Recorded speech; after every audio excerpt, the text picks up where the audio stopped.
Let's talk HR with HRMAB right now as we turn our attention to redefining HR within the context of non-communicable diseases.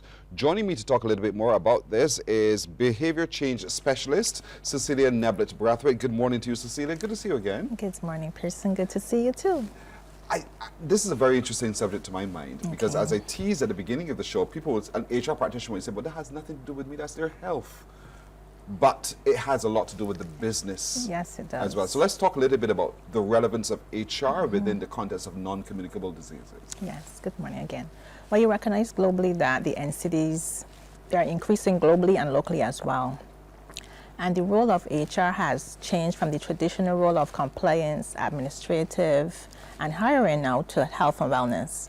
And I think that the health and wellness policy should be infused in all the policies in an organization because of the increase in the health certificates that come to the office on a regular basis. Persons have cancer, strokes, heart issues, stress. And I think that the organization is responsible for this because we spend 8 hours at work. And with respect to that, I think as well there's a gap because you have the policy with the students, the national health policy with the students, the nutrition policy, and that would be the gap because then we don't really have a policy focusing on adults. So then how can parents then educate their children about the right things to do? So it is indeed important. Where they hide in the office and eat those bad things. And the snacks, yes. I'm sorry. We get a little bit lazy and sedentary in the office, I know. So the exercise we don't do as we ought, and then we choose things to eat that are not necessarily healthy for us. Yes. And then it impacts on the business. And the HR officer has to be able to see it because the certificates, as you say, come in that would indicate, or you would see a change in this person's behavior and health pattern. And so we need to be able to crack down on it. So how do we begin to crack down on it? Well, we can begin by having a conversation with staff. Sometimes we bring our health certificates in and we just put them there and, we don't communicate with the individual. How are you doing? What are some of the issues? It's confidential as well. You let them know that confidentiality is paramount.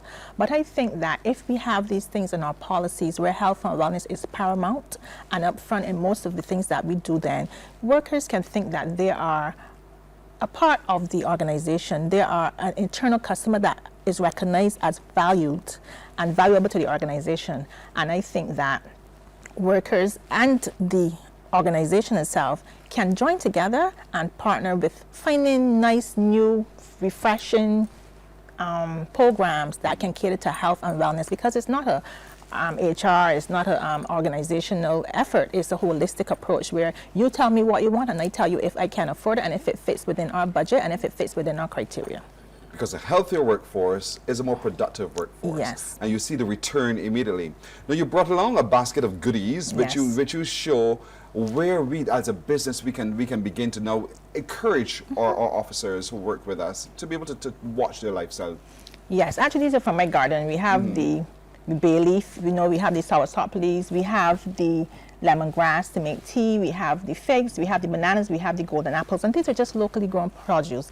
Persons say it's so expensive to eat healthy, but we can start with a basket. Actually, we have a garden at the office where they grow vegetables. We put some dirt on the balcony because they had a space, and they have a garden where everybody at 4 o'clock, they would go and we would dig and water and pluck the grass, and it brings togetherness within the office as well.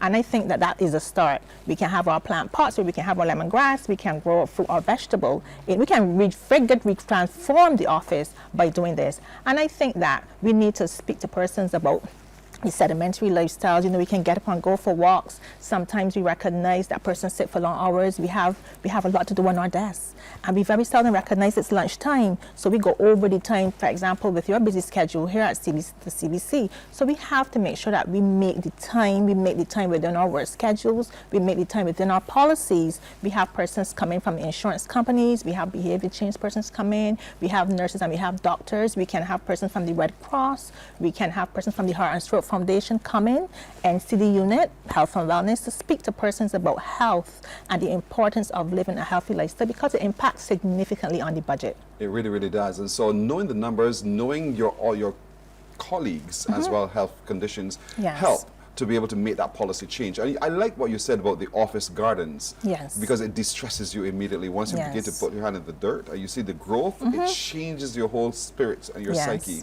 And that's absolutely important. And so we want to encourage HR practitioners this morning to consider some of the ideas that you just shared. Yes. Because it makes a difference to how the business functions. You see less absenteeism, less a reduction in the sickness in the building, and so you see the output as a consequence rising. And so the ideas that you just shared, I think, are really, really significant. What I want to say as well is that sometimes what I want to focus on too is the vending. And we have vending machines strategically placed outside of the office. So as you come in the mornings, you have your bag packed. To be honest, I did this before. My bag was packed with all healthy things, but then you see the tickies and the stuff that you just grab a little one because you're familiar with these products and you remember the taste from when you were small. And you grab a couple things and you put in your bag and you snack at your desk.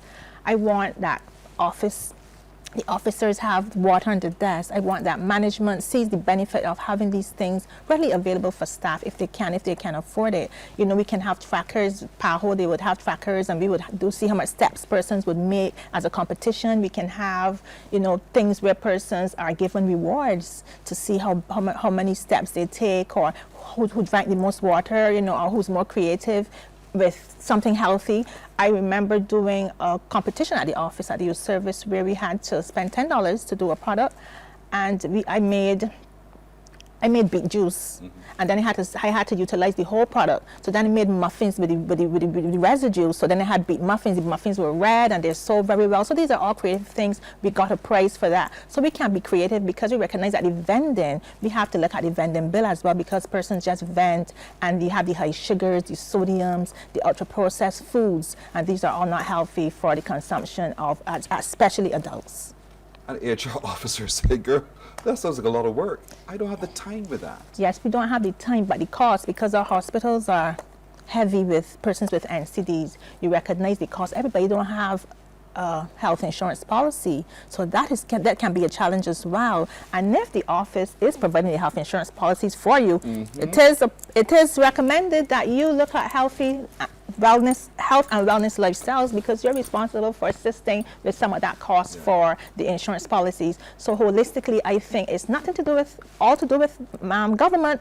We have to take responsibility for ourselves because of what is happening in our country. So now it's driven not necessarily by the number of dollars that you place on the books, it's also about the health of your health employee. and wellness, because it's very important at this time. So important indeed. You know, you have brought so much to mind, and I'm hoping that many of our HR practitioners and business owners who are watching, because there's some businesses that do not have an HR officer, but who see the potential here for changing their points of view as it relates to health and wellness in their workplaces.